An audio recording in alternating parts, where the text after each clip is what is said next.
Hey everybody, it's Mom of Two Wife of One and welcome back to my channel. As you can tell from the title below, Married at First Sight finally came back with the new episode last night. So we are here to discuss Married at First Sight Season 14, Episode 12. If you guys are new to my channel, welcome. I hope you guys enjoy what you hear. I hope that you engage me in conversation in the comments. That would be great. Don't forget to click the notification bell. Make sure you subscribe to my channel so you don't miss any of the videos. And feel free to like it and share it as well. That would be great for me.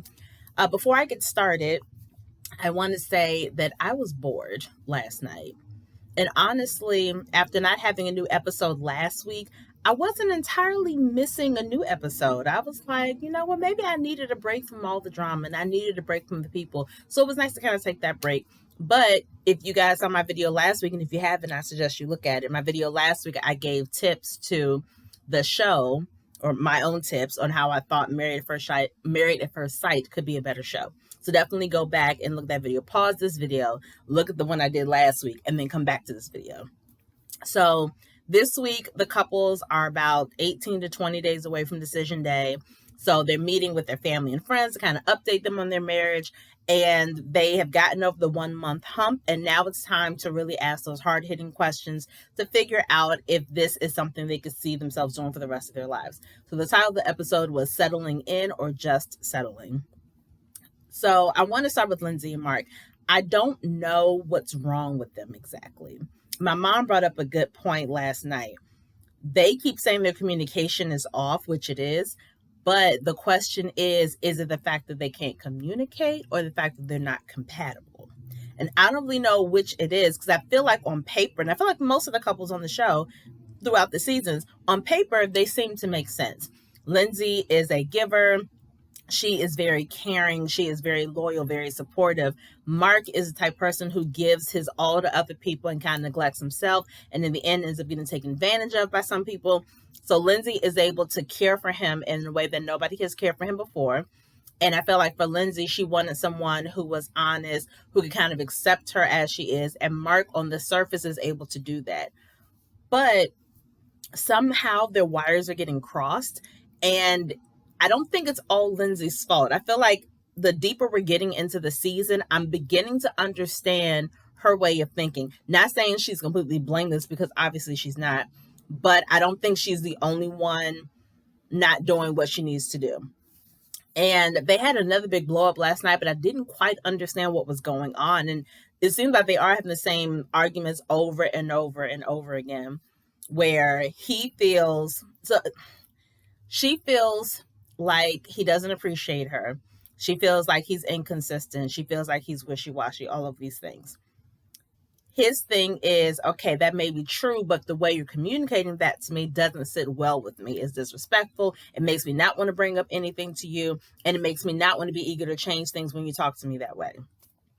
So it's a couple things I feel like they need to happen here. First of all, one thing I did think about is 2 weeks ago now, when they had their 1 month episode, some of the couples, after they talked with Dr. Viviana, they were given games or given some activities for them to do to help them with their intimacy and just help them in general become closer with each other. Michael and Jasmina did this tantric yoga thing where Michael had to put his arms around her, put his ear or head or whatever against her back, and like sync his breathing with hers. It was a lot of touching, but not in a sexual way. It was more about syncing up our energies and syncing up our breaths. And I was thinking that actually been a perfect thing for Mark and Lindsay to do, because the basket they got had a bunch of like whips and chains and ball gags and all this stuff. And while that stuff is fine, because they do like to have fun and they found it funny and it was really jovial and really lighthearted, I feel like they don't have a problem having those kind of moments. When it's time for them to be silly, when it's time for them to laugh, like they can actually have fun. That doesn't seem to be an issue for them. But the lack of communication and the lack of really understanding each other, that I feel like that exercise could have really helped a lot. For one, it would have forced both of them to be quiet, to really be quiet, and to not necessarily listen to what the person is saying because you're not talking, but to feel what the other person is feeling, to really get in sync with their emotions and to get in sync with their energies. And I feel like they need some kind of quiet activity like that. It doesn't necessarily fix everything, but I feel like sometimes they need those moments of just quiet, not the tense quiet where she's not talking to him or where he's pulling away or anything like that, but just the kind of quiet where I'm with you, I'm around you, let me feel your energy, let me feel what you feel, let me really understand what's going on with you. So I think they could have benefited from that greatly. Nothing has been fixed this episode. They are still, have one moment where they're happy and laughing, and next moment where it's like, you don't understand because you do this and you do this. No, because you do this, and I'm disappointed, and I'm this and I'm that. And I feel like, I don't know. I really, again, there's not one person to blame. I don't think there's one person to blame. I feel like, yes, Lindsay comes on very strong, but that doesn't invalidate what she's feeling.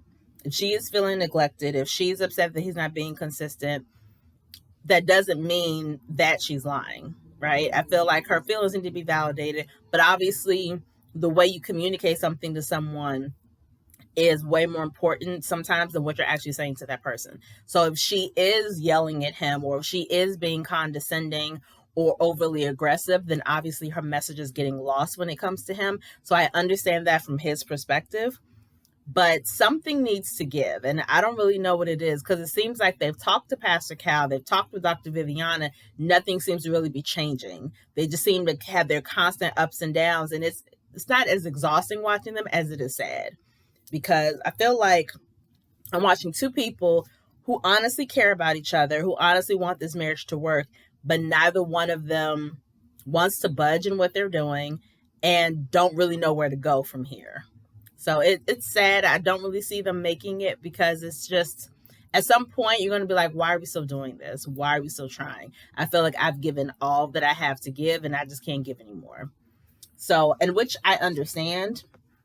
Oh, another thing, y'all who don't know me personally, I don't hate animals, but I'm afraid of animals outside of dogs. Dogs, I'm cool with. Any other animal, I'm kind of like not comfortable with. But cats, I have a big phobia with cats. So every time they did a close up of one of their cats, one of their 5 cats, it was a little too much for me. I didn't think it was necessary. I did think it was a cute idea that she set up a photo shoot to have all of the cats in like shark suits, and this was like the shark family. So I did think that was a cute idea. And the thing is, though, when it comes up to cute, lighthearted stuff, she is the one who is normally coming up with that stuff. Well, he can do some romantic stuff every once in a while, but we've only really seen him do it for their 1-month anniversary. But yeah, I don't know. I don't know if what they have now is enough to sustain them for the future. I also think it's not fair, because she was bringing up the future and talking about kids and where we're going to live and all this stuff. And he kind of freaks out and backs up like, no, like this is moving too fast. And granted, married at first sight does move very quickly. Hence the fact that you were getting married the same day you meet the person. So obviously there's a fast-paced thing.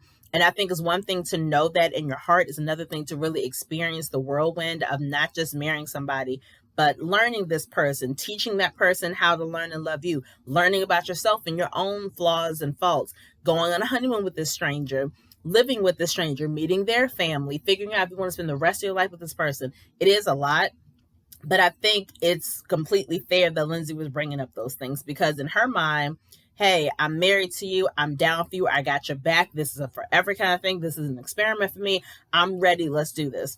So I understand where she's coming from, and I understand his hesitance, but it's like, dude, I think that's a good sign that she is seeing the future. She's seeing a future specifically with you. So at some point you need to kind of relax and understand that you did sign up for this. You signed up to be a husband, not to just be on a show. So you need to kind of get with the program when it comes to that particular conversation. Everything else, I don't know. And she said it best. She said, I'm furious and he is clueless and he is falling short in every way. And you can't say it any plainer than that. So I don't know what's going to happen with them. Olajuwon and Katina.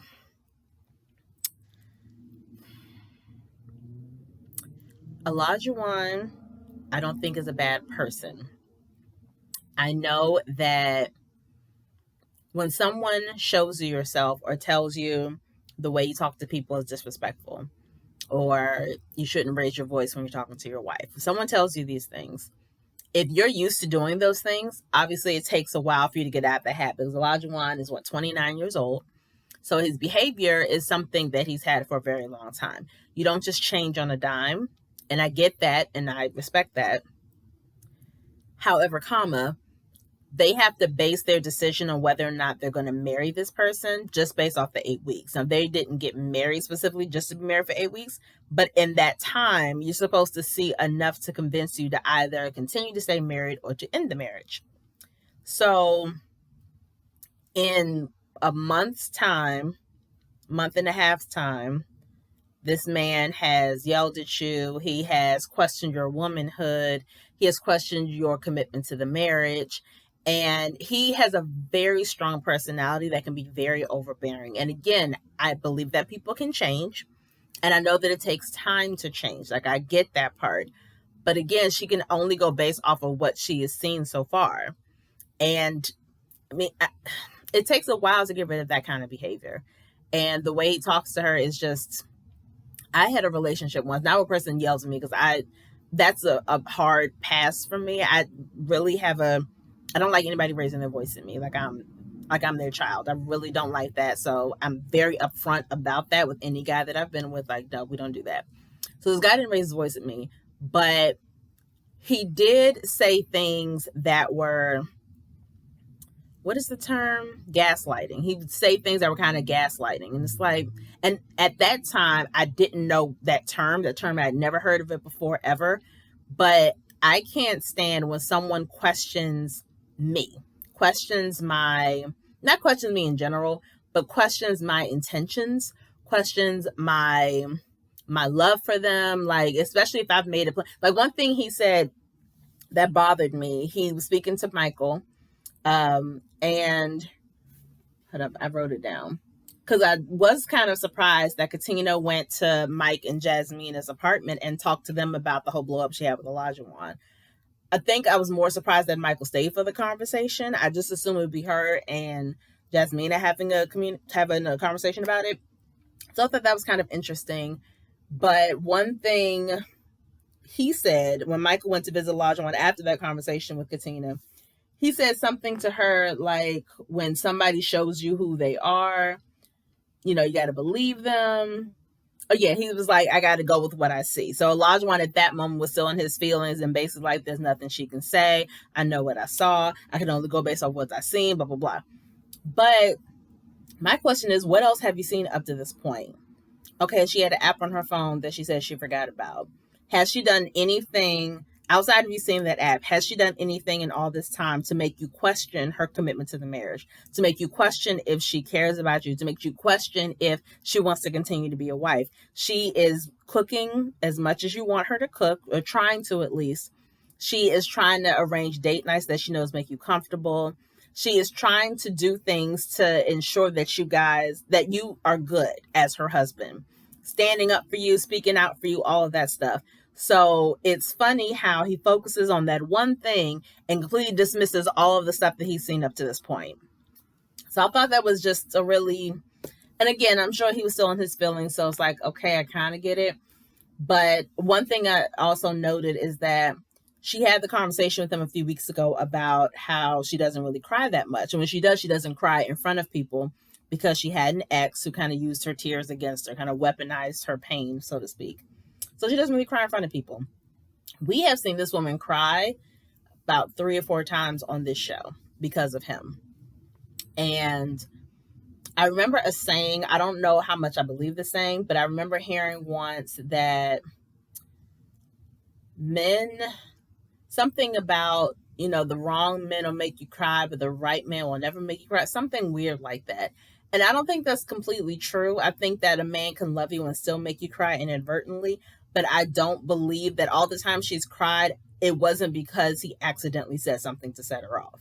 Because my husband, I know, loves me. There have been times when he said something to me that has upset me, but he doesn't know that it upset me. It wasn't said in a mean or vicious way.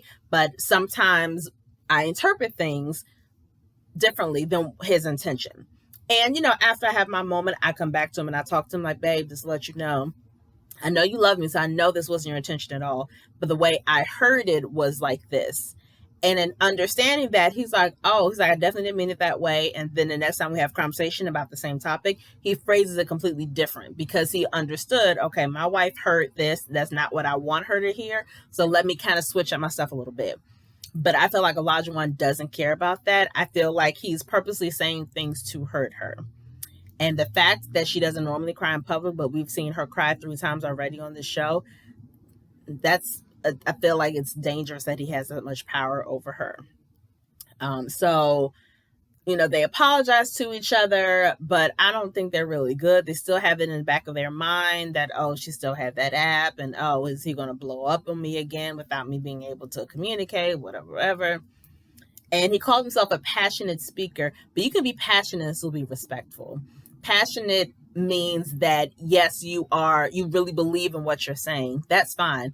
But you can do that without raising your voice. You can do that without calling into question, again, her integrity and her intentions. You can be passionate and really be so all about whatever you're saying to this woman without being outright disrespectful. There's a way to be both at the same time. And he just hasn't mastered that quite yet. And I'm still surprised they haven't had sex. I'm so confused about that part. I can't even say I understand. Like, I don't get it, because I know they keep saying we want to build this emotional connection. You really feel like you haven't built one at this point? Because even with all the arguing you guys have done, at the end of all that arguing, when you guys have a conversation, you apologize, whatever, that brings you guys together closer emotionally, because that's another hurdle that you've gotten over. So I'm very shocked and surprised that they have not had sex yet. That's really, I don't know. And I'm pretty sure it's still Elijah One making that call. It's really confusing to me. Are you guys surprised at this point that they haven't? I'm like, okay. So she wants him to think before he speaks. And she was telling her friend this, and she was like, I have to figure out if I have the patience to wait for him to transition from the way he used to communicate into the way I need him to communicate.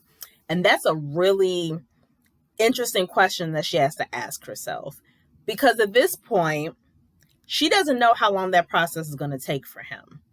And even if he gets to the point where he does that, men slip up all the time. I tell my husband, like, we were having a discussion about the show, and I was like, just like with him, there are some things I've told him I require from him or that I need from him. And he'll hear me, and then he'll do it. And then 5 months later, it slips his mind and he messes up again. So it takes a while for that learned behavior to just be routine for him. But she's right. Like, does she have the patience to wait for it? And I don't know if she does. I know she cares for him. She sees his good qualities. She was like, he has a really big heart. We laugh a lot. I can tell he's a good person. You can be a good person with a really big heart and be very funny. That doesn't mean he has to be your husband. And I'm not saying that she should divorce him or not, but I feel like those qualities are not strong enough for her to stay. Now, granted, they have a lot of their deeper conversations they have off camera. So we don't really know what their connection is, how close they've actually gotten. We don't really get to see any of that because, again, it's off camera, which I'm pretty sure is by design. So hopefully off camera, she's getting a different Elijah One than we're seeing on camera, because what we're seeing is someone who potentially is verbally abusive and is immature and is not really ready to be a husband. But she's seeing a different side, so who knows? I'm going to go to Jasmine and Michael. I love when they are just chilled, when they get to laugh together, when they're doing things together. It really makes my heart swell because I like them as a couple. It just sucks that Jasmine isn't feeling anything from him. And I don't know if that's because, I don't know. Like, they haven't had sex either. I feel like Michael doesn't need to force himself on her, but he is looking for some more physical intimacy. I feel like if they were doing more physical intimacy, not necessarily sex, but if they were at least kissing, holding hands, even putting his hand on her leg or hugging her for no reason, I feel like if that was taking place, that gives room for things to grow for her feelings to develop a little bit better. Because right now they're having fun together, but it's like, okay, we're laughing and we're giggling and we like being around each other. That I have friends that I feel the same way about. And right now, that's basically all they are, friends. And I know that Michael doesn't want to push her too soon, and I get that. But even just little things, when they were in the kitchen and she was helping him cook dinner, which I thought was a really cute scene, when they started dancing in front of each other eating, at that moment, he could have grabbed her hand. He could have twirled her around. He could have dipped her playfully. He could have just kissed her cheek, her neck, her lips. He could have done a lot of stuff that I feel like he feels like he's not, almost like he doesn't have permission to do those things. But I feel like she's waiting for him to take charge in that way. Again, not throwing her down, but even just little things to A, show her that he is interested in something more, and B, to get her in the space where she's thinking about that stuff. Like, oh, okay, so we're kissing now. Cool. So now I can kiss him whenever I want to, and I can do this, I can do that. So I really think that needs to happen, because it's like, I like you guys and I want you guys to go the distance, but if she doesn't feel anything, then she has no reason to say yes on decision day, which I do understand. But I feel like the environment hasn't lent itself to either of them developing deeper feelings. They have respect for each other and they like each other as people. But now those feelings need to go to another level. So y'all need to set the scene for that to happen, whether it's setting up a sexy environment where he gives her a massage or something. But I think it's definitely going to be up to him to do that, to set that scene, to, change the rules up a little bit, to make her understand, okay, this is what he wants. He's easing me into it so I can get used to the idea. And then maybe we can, continue to grow in that particular area. But I thought it was cute. She was his sous chef. So they cooked together. He also took her on a driving lesson. I thought that was really cute. So all the stuff they had, I thought was it was cute. It was really cute. And like I said, they're beautiful together. So I want them to work. Hopefully they will, but it's going to take him actually putting forth more effort. Olajuwon and Katina, I had to make my final decision about them. I feel like they will both say yes on decision day. I feel like they both say yes. I actually feel like they're going to make it only because there's a side of Olajuwon that we don't get to see on camera. And I feel like that's the side she's probably falling for. And once the cameras are gone, she'll get to see more of that version of him. And that will kind of cement their relationship a little bit more. So that's my prediction. Noi and Steve, I don't know. Okay, one thing I will say. Noi is immature and a little idealistic in some ways. So he had an issue with the fact that he feels like he's doing all of the housework, right? He's doing all the cleaning, all the cooking, picking up after the dog, all that stuff. And she was making a lot of sly comments like, oh, well, I feel like you can do that, because I'm working. And, oh, well, you're not working, so you can do this. And, oh, well, I'm working. She got kind of throwing that out there. And it's like, say what you want to say. Stop being passive aggressive and just like dropping these things. Just like speak up. So I didn't really care for that. And then they have this conversation where she says, once decision day comes, if we choose to stay together, I don't want us to move in right away. I'm not comfortable merging our lives like that. And he was like, so it sounds like you don't want the marriage. It's like, no, I'm not saying that, but there are plenty of married couples who don't live together. That may be all well and good. But the excuse she gave him was, I'm not comfortable combining our lives together. Now, what she really meant was, because I put it in my notes before she confessed to her brother later, what she really meant was she's not comfortable combining her finances. Because obviously when they move to a new place, they have to look at their budget. They have to figure out exactly where they're going to live and how they're going to do the bills and all that stuff. She's not comfortable combining finances with him, mainly because she doesn't know what his finances look like.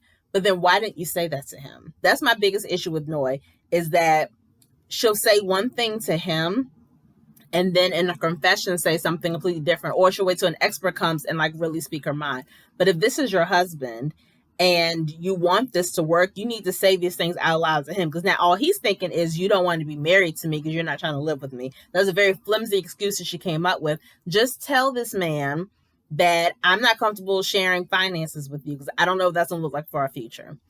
And I feel like we're getting two different sides as well. And he's saying, I'm trying to have the money conversation with you, but you keep blowing me off. She's saying, he wants me to come up with a plan. Like, why should I come up with a plan? It's your money. Like, you need to show me a plan.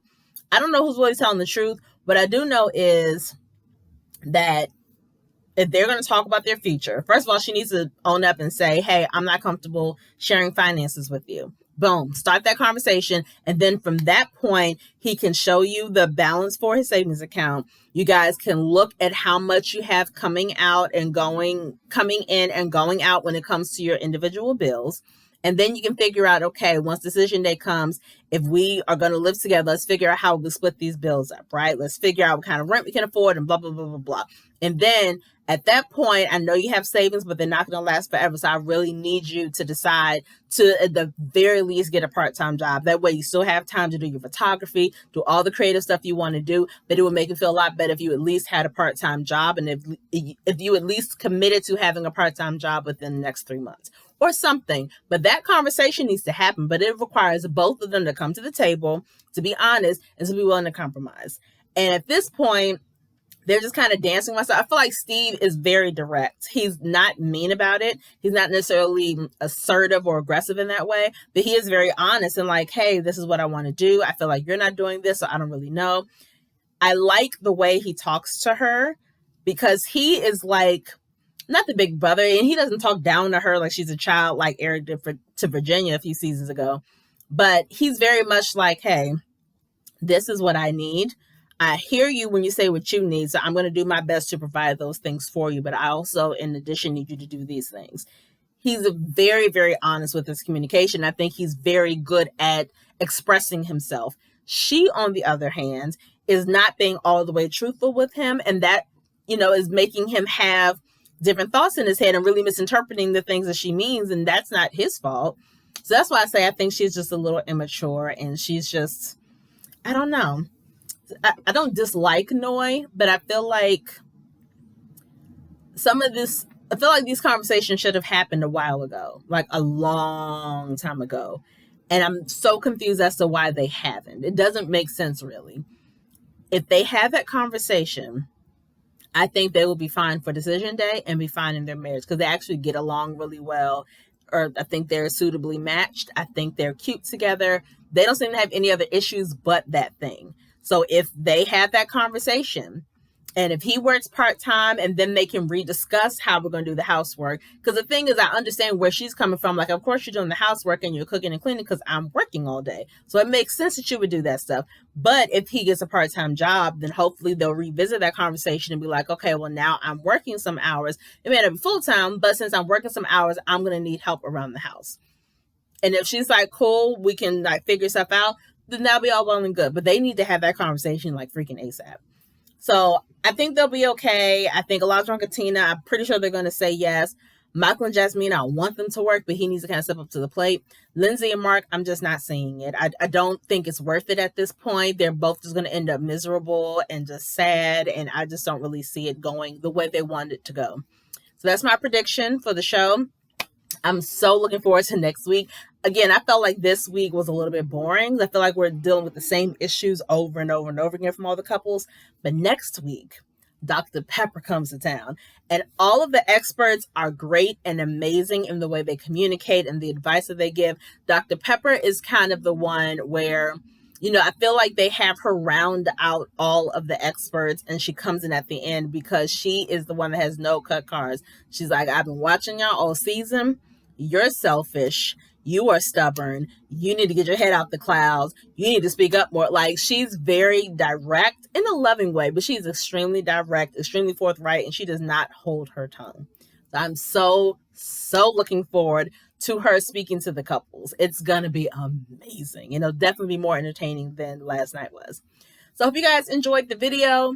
I hope that you guys will watch my other videos. I have a playlist on my page of all my Married at First Sight reviews and recaps. I've been doing this in season 12. So please go check those out. Check out my other videos on my channel. And I'll see you guys next week. Everybody cool? Everybody good? All right. Peace.